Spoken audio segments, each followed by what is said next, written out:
우리가 신앙생활 하는 가운데 하나님을 믿습니다. 그런데 하나님께서 우리 사람을 늘 인도하시고 이끄시고 늘 앞서시는 분이고 이기시는 분인데, 하나님께서 딱 한 가지 인간에게 져주시는 경우가 있습니다. 누구에게? 기도하는 자에게는 하나님께서 져주시고 그 인도함을 받으시는 줄로 믿으시기 바랍니다. 그래서 이 성탄절이 다가옵니다마는 이때에 우리가 주님을 바르게 바라보고 진정한 기도를 하고 진정한 예배를 드리게 될 때에 우리 주님은 우리가 이곳에 오시라 하면 오시는 것입니다. 그래서 우리와 함께 하시는데 놀라운 은혜로 역사해 주실 줄로 믿으시기 바랍니다. 그래서 우리가 신앙생활 할 때 제일 중요한 것은 하나님과 나와의 관계성에 있다라는 것. 정말 아버지의 뜻대로 우리가 순응해서 살아가면 아버지는 우리의 모든 것을 이루어 주시고 들어주시고 함께 하시는 줄로 믿으시기 바랍니다. 성탄절에 그냥 생일 축하합니다 이걸로 끝내는 것이 아니라는 거죠. 정말 하나님과의 좋은 관계를 이루게 되면 우리의 남은 생애가 복된 삶으로 연결되어지고 형통하게 될 줄로 믿으시기 바랍니다. 오늘 본문에 보시면은 다윗이 야곱이 그 하나님 앞에 기도하고 난 다음에 형님을 만납니다. 그리고 형님을 만나고 난 다음에 형님과 굉장히 좋은 관계를 유지하게 됩니다. 그래서 형님하고 자기 사이에는 정말 그 하나님 안에서 화목하게 되고 화해의 모습을 가지게 되는데, 형님이 감동이 돼서 야 야곱아 가자, 우리가 사는 곳으로 같이 가자, 그렇게 하니까 이 야곱이 아이고 형님께 내가 은혜를 너무 입었는데 형님 먼저 가십시오 이렇게 하면서 굉장히 좋은 관계가 유지가 됩니다. 그러면서 형님을 보내놓고 난 다음에 자기는 어디에 머무는가? 숫곳에 머물고 세겜성에서 땅을 사고 거기에 정착을 하고 거기서 제단을 쌓았더라. 그러면서 그곳 이름을 지었는데, 오늘 이 성경 20절에 보시면 거기에 제단을 쌓고 그 이름을 엘엘로헤 이스라엘이라 이렇게 불렀다는 거죠. 엘엘로헤 이스라엘이다. 이 말씀을 우리가 오늘 한번 참 하나님의 음성으로 듣고자 하는데, 이 야곱은 엘엘로의 이스라엘이다. 이 엘엘로의 이스라엘이라는 말이 뭐냐 하면 엘이라는 것은 하나님이라는 거죠. 하나님. 그리고 엘로헤 하는 것은 복수형인데 그 전능하신 하나님, 은혜의 하나님 그런 뜻인데, 그 뒤에다가 이스라엘을 붙였어요. 그 이스라엘이 뭡니까? 자기 이름이 이스라엘입니다. 그리고 오늘날 우리 말로 바꾸면 엘엘로헤 이현윤 그래 하는 것과 똑같다는 얘기죠. 자기 이름을 거기 넣어보면 뭐예요? 하나님, 전능하신 그 하나님은 곧 나의 하나님이시다. 야곱이 이렇게 고백을 했습니다. 고백을 했는데 여기에는 아주 깊은, 우리가 이제 좀 더 깊이 들어가 봐야 알 수 있는 함정이 있다라는 거죠. 여기에 무언가 이렇게 감추어져 있는 것이 있고 함정이 있고 하나님께서 나타내시고자 하는 뜻이 있더라는 거죠. 그래서 하나님의 신분은 어떤 분이냐? 엘로헤, 즉 하나님은 복수형으로 나타나셨는데 하나님은 전능하신 하나님이시다는 거. 우리가 보통 전능하신 하나님이라는 말을 많이 씁니다. 전지전능하시다. 그랬을 때 전지는 모든 것을 아시는 분이고 전능은 모든 것을 하실 수 있는 분이시다. 그래서 하나님을 우리가 부를 때 전지전능하신 아버지 하나님, 기도할 때 이런 용어를 많이 씁니다. 근데 이제 실제로 알고 보면 하나님 전지전능하신 하나님이신데 정말 전능하신 하나님이시다. 예를 들면 야곱을 기준으로 해봤을 때에 정말 그 라반이라고 하는 사람을 살펴보면 야곱보다도 단수가 높은 사람이고 아주 그냥 대단한 어떤 실력을 갖춘 사람이고, 야곱도 외삼촌 라반에게 이길 수 없는 사람, 그 사람인데 야곱이 거기에서 외삼촌을 속여가지고 이상한 방법을 써가지고 양떼나 뭐 소떼, 뭐 염소떼를 거의 자기 것으로 만들어 가지고 아내를 데리고 도망을 쳐버립니다. 도망을 쳐버리는데, 그러니까 야곱이 외삼촌 집에 가가지고 20년 동안 수고를 하긴 했지만은 거기서 얻은 것이 너무 많아요. 아내 4사람 얻었지요. 자식 11명 얻었지요. 양떼와 소떼가 2떼를 이루었다 할 만큼 정말 그냥 부자가 된 거지요. 그렇게 해서 자기는 외삼촌 집에서 도망을 치는데, 외삼촌 생각해 볼 때에 정말 이거는 뭐 황당한 거지요. 그냥 말도 안 하고 도망을 쳤어요. 거기다가 이 야곱의 아내 라헬이 그 집에 대대로 물려오는 드라빔이라고 하는 그 신상을 훔쳐가 가버렸어요. 그 신상은 그 가정에 대대로 복을 준다는 상징적인 것이었는데, 이것까지 훔쳐가지고 가버리니까 라반이 막 놀라가지고 대노해가지고 성격이 막 그냥 뭐 분노가 폭발을 해가지고 따라왔는데, 일주일 동안 따라왔다는 거죠. 일주일 동안 따라와가지고 야곱을 어떻게 해결하겠다 이렇게 했는데, 이 독한 마음을 품고 왔던 라반을 전능하신 하나님께서 나타나셔가지고, 야 라반아, 야곱을 해하지 마라, 건드리지 마라, 야곱은 내가 사랑하는 자다, 이렇게 해가지고 라반이라고 하는 사람의 마음을 확 바꿔버립니다. 확 바꿔버린, 전지전능하신 하나님이신 말씀 한마디로 그 꽤 많고 인간적으로 수단도 좋고 말릴 자가 없는 그 라반의 마음을 한순간에 바꿔버리고 오히려 축복해주고, 너와 나 사이는 이제는 서로 침범하지도 않고 서로 좋은 관계를 유지하다. 그렇게 해서 거기에다가 돌로 가지고 정금 무지개를 쌓아가지고 여갈 사두다 이렇게 해가 이름을 지어가지고 서로가 좋은 관계를 형성하도록, 이걸 누가 하셨는가? 하나님께서 하셨다는 거예요. 전능하신 하나님. 뿐만 아니라 그 오늘 또 야복강에서 기도를 하고 이제 그 강을 건넜는데, 에서가 군사 400을 데리고 오는데, 400명이라는 것은 아브라함의 군사보다도 많은 숫자입니다. 아브라함은 318명을 거느렸는데 자기는 400명을 거느리고 야곱을 맞이하러 왔는데, 그때의 에서의 마음은 어떤 마음이겠어요? 나는 만나기만 하면 야곱을 이 땅에서 그냥 없애버리겠다. 아주 잔혹한 마음을 품고 온 거죠. 근데 하나님께서 나타나셔가지고 야곱의 기도를 들으시고 야곱의 이름을 바꾸어서 이스라엘이라 하시고, 또 형 에서를 만날 때에 너무 은혜스럽게 만나게 하셔가지고 그 독한 마음을 품고 왔던 그 에서의 마음을 볶는 녹듯이 해가지고 서로가 형제간에 얼싸안고, 이 야곱의 고백이 뭐라 그럽니까? 형님 얼굴을 보니까 하나님 얼굴 본 것입니다. 그러면서 형제간에 굉장하게 이렇게 가까워지는, 이건 누가 하신 거냐? 하나님이 하신 줄로 믿으시기 바랍니다. 하나님께서 이 형하고의 그 원수지간을 형제지간으로 하나가 되게 하셨다는 거예요. 이 전능하신 하나님이 하신 것이다.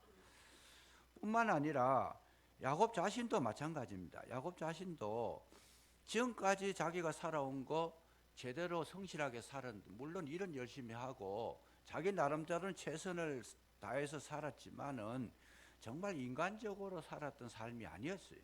끊임없이 남을 속이고 빼앗고 그냥 노력하고 어쨌든지 그냥 자기 중심으로 살아왔던 그런 모습임에도 불구하고, 하나님께서는 야곱을 굉장히 아끼시고 사랑하셔가지고 참 자식을 11명이나 낳게 하고, 또 양떼나 소떼를 2떼를 이루게 하고 어마어마한 복을 받게 하셨던 거, 그것도 누가 하셨어요? 하나님이 하신 줄로 믿으시기 바랍니다. 그 하나님이 하시면 못 이루실 것이 없다라는 거예요. 바울이 하나님의 그 참 사도들을 핍박하고 죽이고 막 쫓아다닐 때에 독한 마음을 벗고 예수 믿는 사람 다 죽이겠다고 그렇게 따라다니던 그 바울의 마음을 하루아침에 바꿔버립니다. 다메섹 도상에 나타나셔가지고 사울아 사울아 네가 왜 나를 핍박하느냐. 바울이 묻습니다. 주여 니시오니까. 나는 핍박하는, 네가 핍박하는 예수다.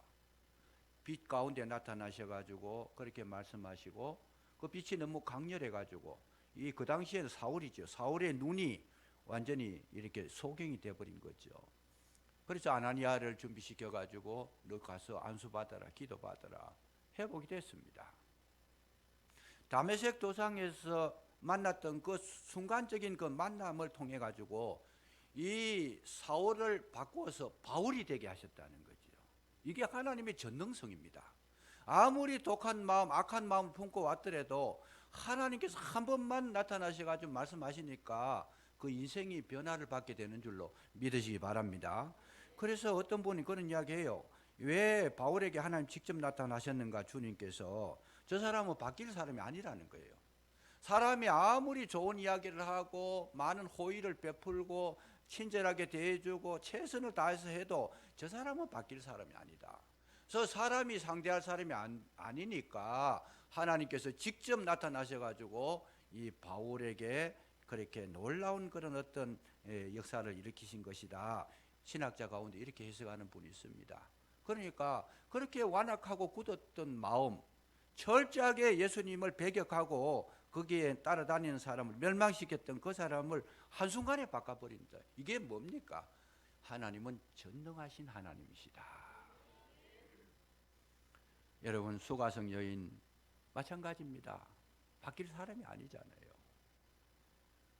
남편을 5이나 바꾸고 지금 있는 남편도 자기 남편이 아니고 인간의 그 쾌락에 젖어가지고 정말 그 마음이 타락할 대로 타락했던 그 마음 가운데에 주님께서 한 번 딱 만나 주셨는데 이 수가성 여인이 동네에 뛰들어가지고 내가 메시아를 만났다. 사람을 피해가지고 난 12시에 물길로 오던 이 사람이 한순간에 바뀌어가지고 전도자로 바뀌었다는 거지. 삭개오도 마찬가지예요. 삭개오도 일평생 동안 자기만 아는 사람이고 나는 돈이 없고 가난하고 키도 적고 힘도 없고 무지한 자인데 내가 살아갈 길이 없다. 오직 내가 사는 길은 돈밖에 없다.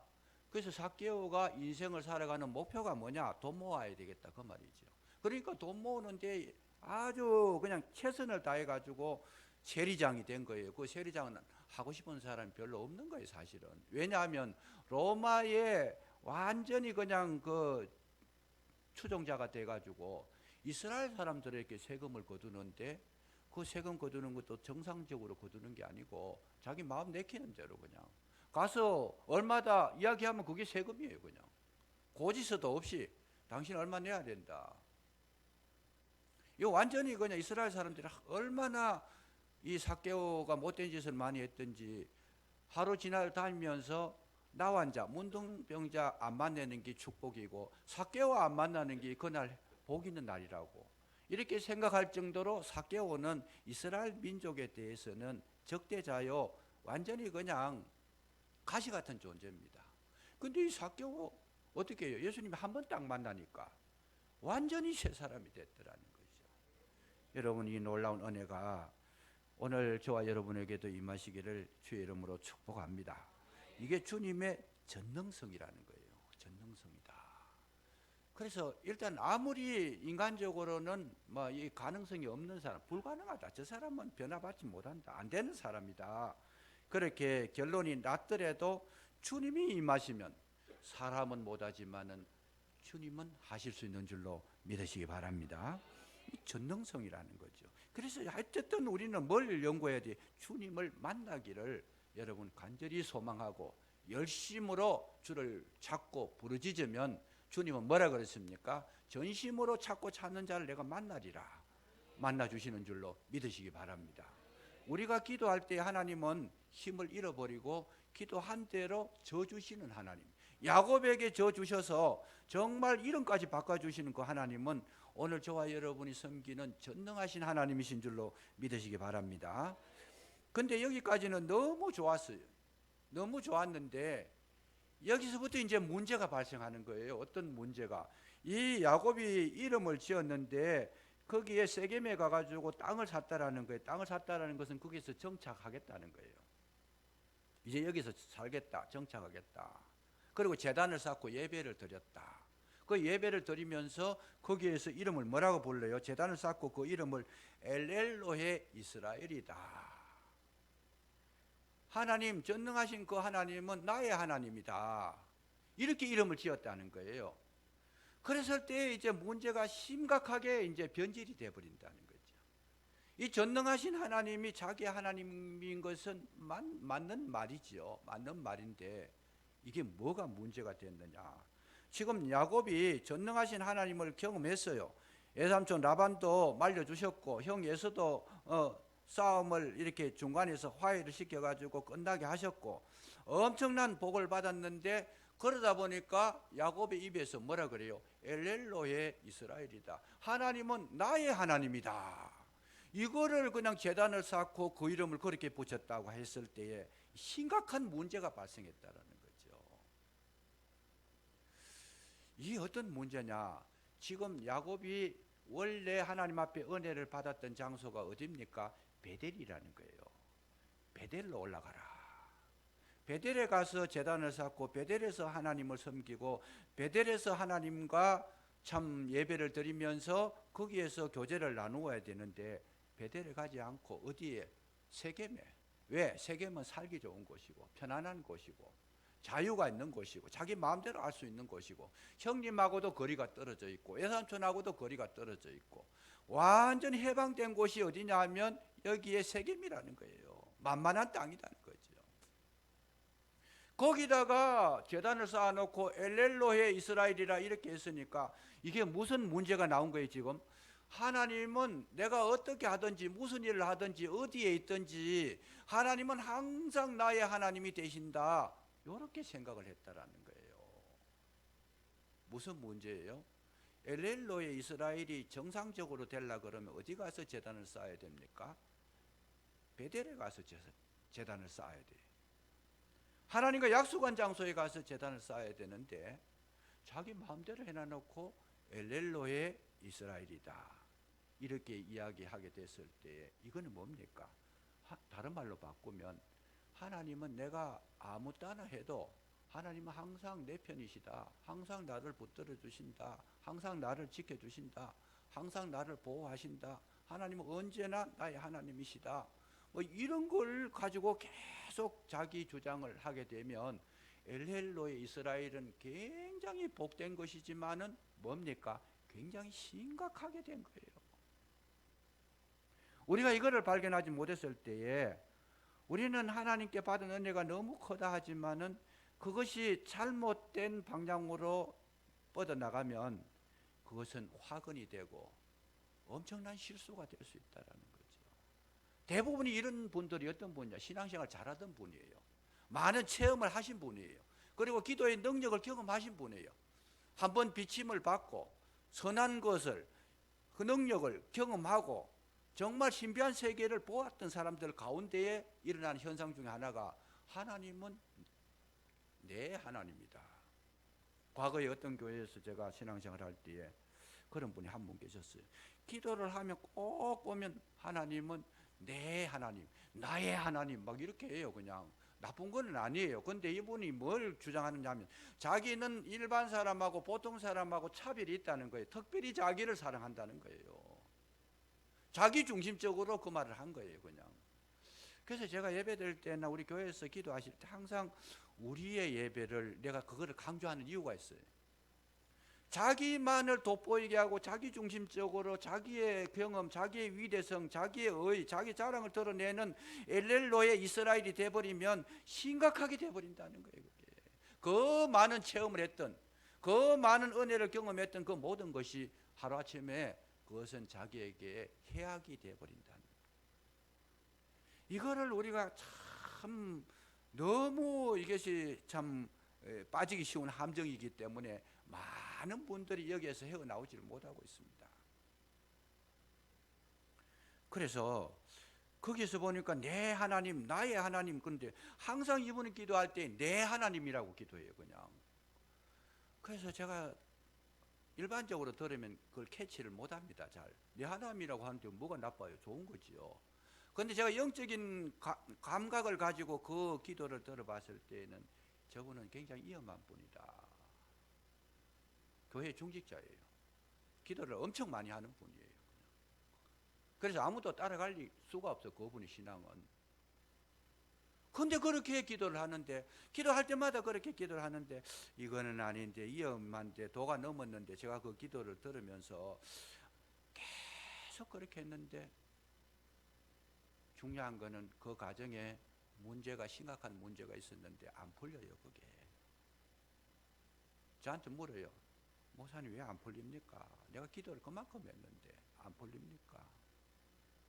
근데 차마 그 얘기를 못 하겠어요. 그거를 차마 그 얘기를 못 하고 그 기도를 조금 쉬어 보십시오. 제가 거꾸로 이야기했어요. 기도 그렇게 해도 안 되면 반대로 한번 해보십시오. 기도를 좀 쉬어 보십시오. 제가 그 어떨 때는요, 제가 그런 지도를 합니다. 기도를 너무 많이 하시는 분들한테는 기도를 좀 쉬라 그래요. 왜요? 그 기도 더 들어가면 위험해요. 좀 쉬십시오. 그냥 알아들을 수 있으면 알아듣는 거고, 못 알아들으면 계속 할 거예요. 그런데 기도를 조금 쉬어시. 어떤 분한테는 기도를 좀 많이 하라 그러고, 어떤 분한테는 기도를 쉬라 그럴 때가 있습니다. 그럴 때에 영성이 있는 사람은 그걸 캐치를 합니다. 이게 뭔가? 기도를 목사가 기도 쉬라고 하면 되나 그 말이죠. 그렇게 이야기할 때는 알아들어야 되죠. 그거를. 네, 하나님, 이분은 굉장한 자기의 도치가 되어 있어요. 완전히 자기의 보호자가 되고 자기 일을 지키는 사람이고, 자기하고 맞붙은 사람은 넘어진다는 거예요. 자기를 건드리는 사람은 해를 입는다는 거예요. 내 하나님, 엘렐로의 이스라엘, 이게 야곱의 기도, 지금 야곱이 제단을 쌓고 그렇게 이름을 불러버린 거죠. 아니다 그 말이 아니다. 성탄절이 누구의 성탄절이냐? 우리 크리스찬의 성탄절도 되지만은 온 세계인의 성탄절이 되어야 할 줄로 믿으시기 바랍니다. 우리는 내가 은혜를 받았지만은 나 자신만 소중한 것이 아니고, 그 은혜가 흘러가지 못하면, 그 은혜로 말미암아 모든 사람을 살리지 못하면 그 은혜는 정말 독소가 되어버릴 수가 있습니다. 하나님께서 원하시는 것은 이스라엘 백성을 선택하셔가지고 이렇게 구원해주고 사랑하셨다는 것은 하나님께서 모델을 삼아 주신 것이고, 하나님께서 너희들이 복의 권원이 되라, 온 인류에게 복음을 전파하고 하나님의 사람으로 하나님의 나라로 만들어 가라고 하는 사명적인 것이지, 너희들만 잘 되라 이 말이 아니라는 거예요. 엘렐로의 이스라엘이 뭐냐? 전체 거기에는 보면 애삼촌도 잘 돼야 되고, 형 예서도 잘 돼야 되고, 뭡니까? 자기를 만나는 세겜성 사람도 잘 돼야 되고, 모든 사람이 다 잘 되는 것이 참으로 그것이 놀라운 축복인데, 야곱은 내가 살아온 뒤를 돌아보니까 하나님은 나만 따라다녔고, 나만 사랑하고, 나만 어렵게 하셨고, 나만 높여주셨고, 나만 인정해 주셨더라, 내게만 복을 주셨더라. 여기에 빠져버리니까 교만해지는 거죠. 신앙의 실패가 어디에 오느냐? 이런 분들은 깨닫지를 못하면 그 늪에서 헤어나오지를 못해요. 왜? 하나님 나를 그렇게 사랑하시는데, 나밖에 없는데. 여기서 빠져나오는 것은 죽는 것보다 더 어려워요. 이게 아니다는 거죠. 하나님께서 은혜를 많이 주신 것은 모든 사람을 위해서 주신 것인 줄로 믿으시기 바랍니다. 이 성탄절이 인류를 위한 성탄절이 되어야 된다. 이 성탄절은 불교계에도 전파되어야 되고, 이 성탄절은 정말 그냥 강도한테도 전파되어야 되고, 모든 사람에게 전파되는 것이 아버지의 뜻인 줄로 믿으시기 바랍니다. 자기만 뭐 좋았다, 나만 잘하면 된다, 아니다는 거죠. 그래서 여기에 이 야곱의 실패가 뭐냐? 숫곳에다가 제단을 쌓았다, 숫곳에다가 정착을 했다, 이거 자체가 벌써 자기는 하나님 말씀을 어기고 있어요. 그럼 어디에 가서 그걸 해야 돼요? 베델로 가야 된다는 거예요. 베델로 가야 된다. 자기한테 나타나셔가지고 자기가 약속을 했잖아요. 이곳에 와가지고 하나님의 집이라 그랬잖아요. 베트라는 거 집이라는 것이고, 엘이라는 것은 하나님이라는 거. 벳엘 했을 때, 베트엘 했을 때에 뭡니까? 하나님의 집이다 여기가. 그러면 하나님 집으로 가야 되죠. 여러분, 이거를 잘 기억해 두셔야 됩니다. 하나님은 우리가 어디에 계셔도 우리 속에 계시고 나와 함께 계시고 나를 붙들어 주십니다. 그런데 중요한 게 하나 있어요. 중요한 거 하나 있는데 우리 늘 우리 속에 계시지만은 하나님께서 예배 드릴 때에는 하나님께서 저와 여러분을 부르시는 줄로 믿으시기 바랍니다. 어디로 부르시느냐? 베델로 부르시는 하나님이시다. 아니 나는 내 혼자 예배 드리고 나 혼자 신앙생활을 하고 나 혼자 해도 잘하는데요. 아니라는 거예요. 베델이라고 하는 곳으로 불러주시는 하나님이시다. 하나님은 어디에다 계시지만은 예배 드릴 때에는 와서 드리라는 거예요. 와서 여기서 약속 장소에서. 왜? 그 자리에서 나도 너희와 함께 하겠다. 그거는 뭐예요? 교통하시겠다라는 거예요. 이 예배가 얼마나 중요한가, 하나님의 집이 얼마나 중요한가 하면 하나님의 집이라는 장소가 중요하고 거기에 말씀이 바르게 진리가 선포되고 거기에 하나님의 은혜가 임할 때 뭐가 있어요? 성령의 임재가 있는 줄로 믿으시기 바랍니다. 예배 속에서 이게 이루어지는 거예요.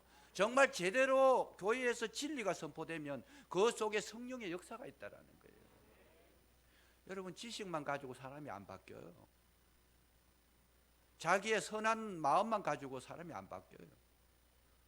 좋은 교양서적이 많이 읽었다고 사람이 안 바뀌어요. 누가?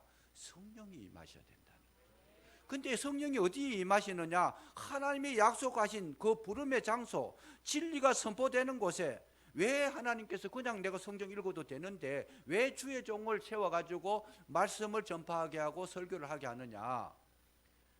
주의 종이라고 아무 딴 하는 것이 아니고 하나님께 말씀을 맡아가지고 말씀을 바르게 선포하게 되면 거기에는 성령께서 보정을 해주신다는 겁니다. 그래서 예배에서 이 설교가 그렇게 중요한 거예요. 그래서 설교자가 다른 거 뭐 농담하고 딴 거 뭐 엉뚱한 거 이 땅에 뭐 불필요한 거 그런 거 이야기하라는 게 아니고 진리를 선포할 때 정말 예수 그리스도를 선포할 때 복음을 선포할 때 거기에 성령이 임재가 있다라는 거죠. 그래서 모여서 예배 드리라는 겁니다. 모여서. 오늘날 우리가 참 코로나 때문에 마음대로 모이지 못하는 거 이게 너무 안타까운 거죠, 사실은. 그래서 뭘 해야 되는가? 개인적으로 하실 수는 있지만은 예배가 자꾸 뜸해지고 멀어지고 그러면 뭐가 약해지겠어요? 성령의 역사가 점점 소멸이 되어버립니다. 아무리 믿음 좋은 사람이지만은 예배를 한 달 정도만 빠져보세요. 마음이 굉장히 쇠약해져 버립니다.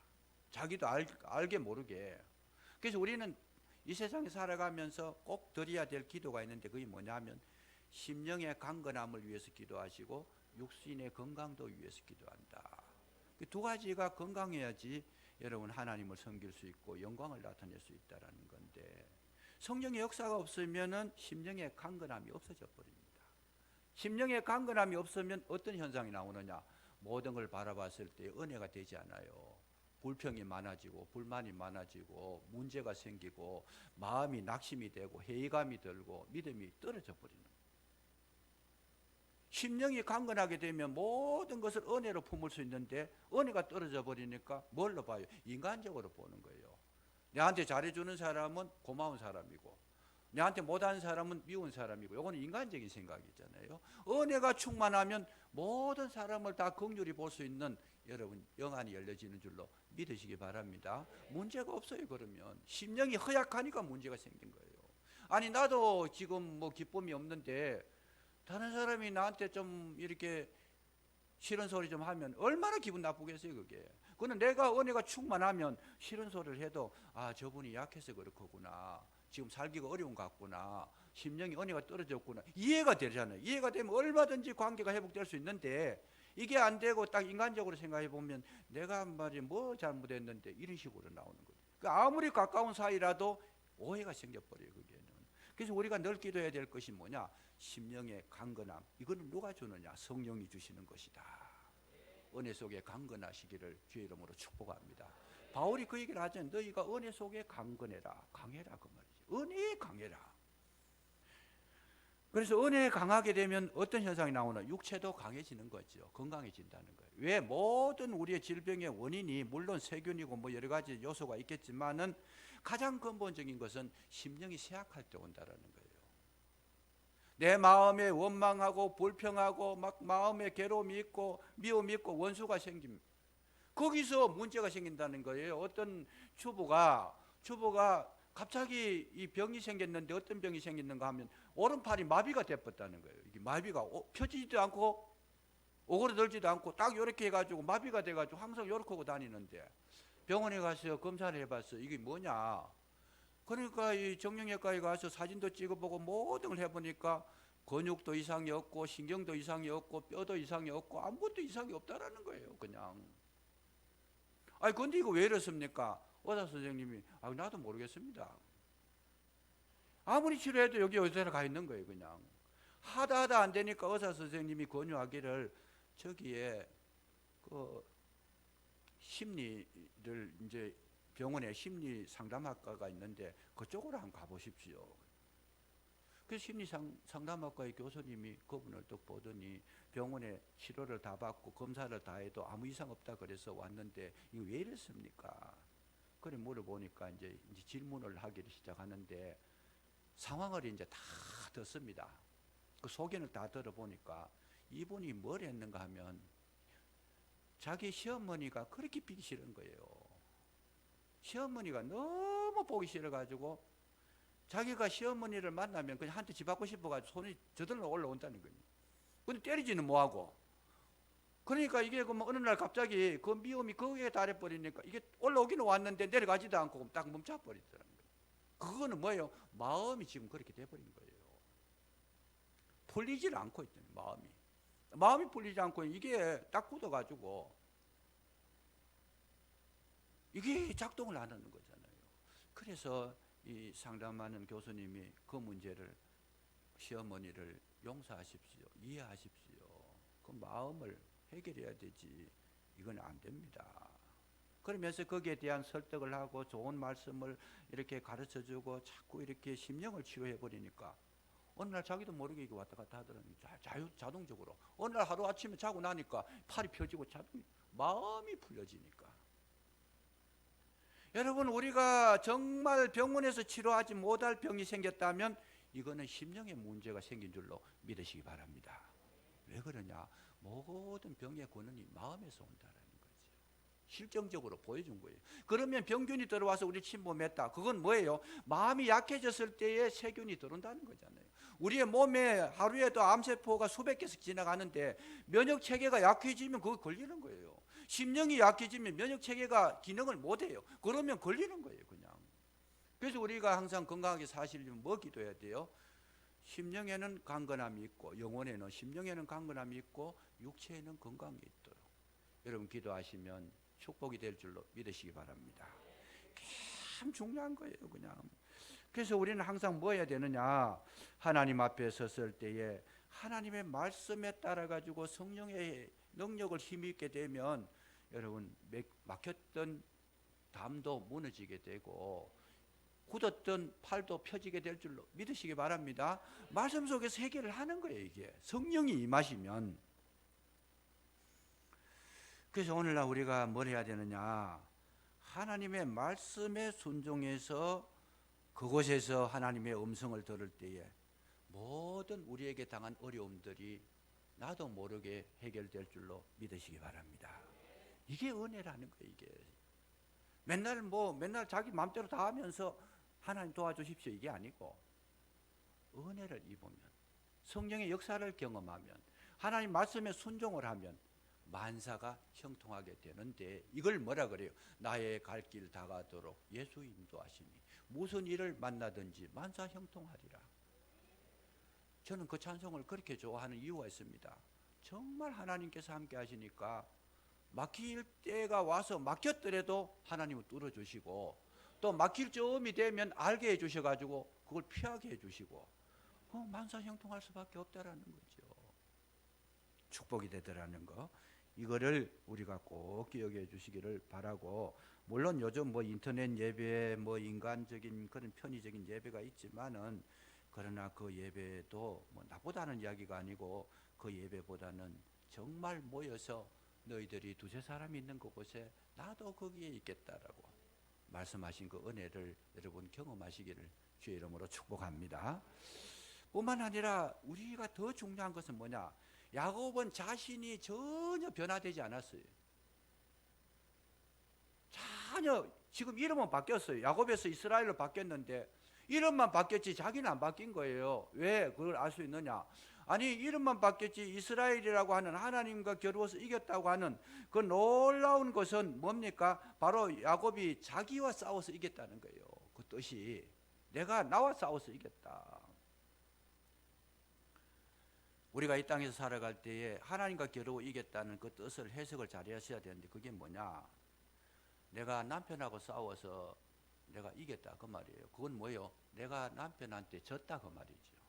내가 남편한테 졌다.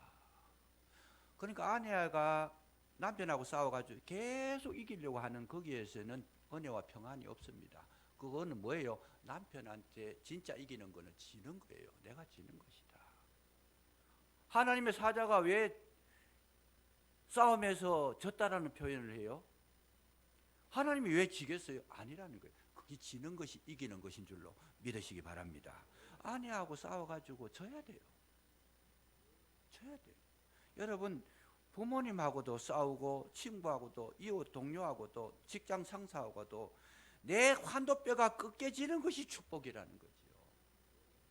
근데 나는 안 꺾이고 다른 사람 보고 자꾸 꺾이라 그러니까 그 해결이 안 된다는 거예요. 야곱은 자기가 꺾였으면서도 지금 이걸 알지 못하고 자기가 하나님하고의 약속된 장소에 가지도 안 하고 자기 그냥 기분대로 그렇게 했다라는 거잖아요. 야곱이 무너질 때 에서가 무너진 거지요. 야곱이 꺾일 때에 형이 꺾인 거예요. 야곱이 가만히 있어서 해결된 것이 아니고 야곱 자체가 하나님을 만났기 때문에 형님의 얼굴이 하나님의 얼굴로 된 것이다 그 말이죠. 괜히 그래 보인 게 아니다는 거죠. 그래서 그가 했는 것이 뭐냐? 나를 괴롭히는 자는 망해라. 이게 아니다는 거죠. 이게 우리는 자칫하면 여기에 빠지면 굉장히 위험합니다. 하나님이여 나를 아프게 하는 자들 내 앞에 방해가 되는 자들을 제하여 주옵소서. 이거 기도가 아니라는 거예요. 이게 위험한 거. 이게 엘렐로의 이스라엘이에요. 나를 괴롭게 하는 시어머니 일찍 돌아가게 하옵소서. 그 기도가 아니잖아요. 그게 내 앞을 가로막고 있는 원수를 빨리 속히 제거해 주십시오. 그런 게 아니에요. 우리 진정한 기도가 뭐겠어요? 정말 하나님 앞에서 내가 내 원수까지라도 변화시킬 수 있는, 원수까지라도 위해서 기도할 수 있는 그 자리까지 가는 것이 진정한 그리스도인이요 하나님의 사람인 줄로 믿으시기 바랍니다. 그래서 하나님께서 우리에게 뭘 주셨어요? 너는 거룩한 백성이요 택하신 족속이요 왕같은 제사장이다. 왕같은 제사장이라고 했을 때 그 왕같은 제사장이라는 말은 뭡니까? 제사장의 역할을 하는 거예요. 그 제사장의 역할을 하는 것은 뭡니까? 다른 사람의 연약을 위해서 기도할 수 있는 사람을 제사장이라 그래요. 다른 사람의 약함을 위해서 기도할 수 있는 자가 제사장이라는 거예요. 다른 사람의 아픔을 위해서 기도할 수 있는 그 사람이 제사장이에요. 우리가 제사장의 직분을 완전히 감당하게 될 때 그때에 비로소 하나님의 영광이 나타나시는 줄로 믿으시기 바랍니다. 거기 하나님의 극치의 은혜가 나타난다는 거잖아요. 그게 제사장이에요. 왕같은 제사장 그러니까 야, 나 왕같은 제사장이다 자랑할 게 아니고 나는 그렇게 막 그냥 기분 좋아라. 물론 좋은 건 나쁜 거 아니에요. 좋은 건 좋은 거예요. 그러나 한 걸음 더 나가서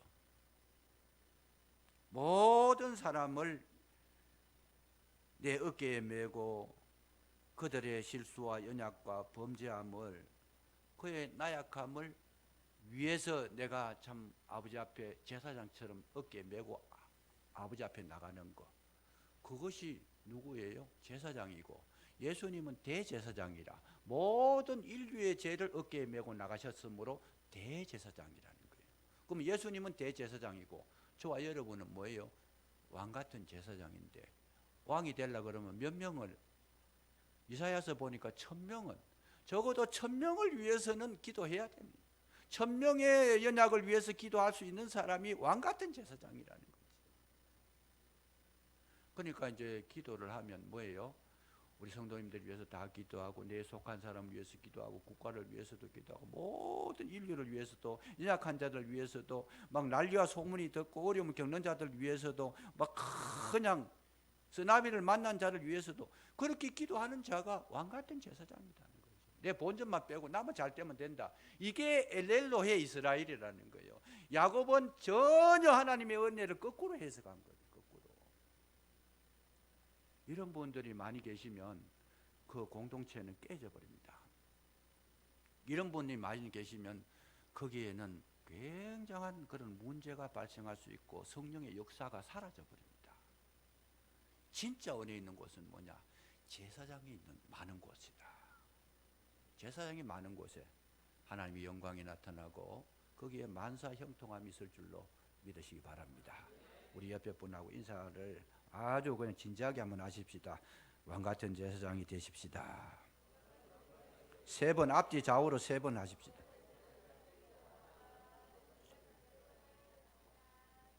기도하겠습니다. 아버지 하나님 참으로 감사합니다.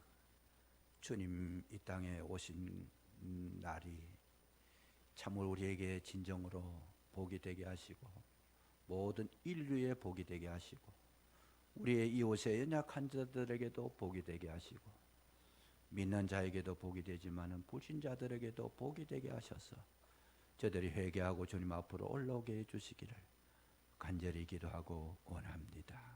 힘들고 어려움 속에 있지만은 하나님의 크신 십자가의 은혜가 저들에게 비춰주셔서 노임받게 하시고 자유함을 얻게 하시고 진정의 성탄절을 통해서 심령이 회복되는 거룩한 은혜가 있도록 도와주시옵소서.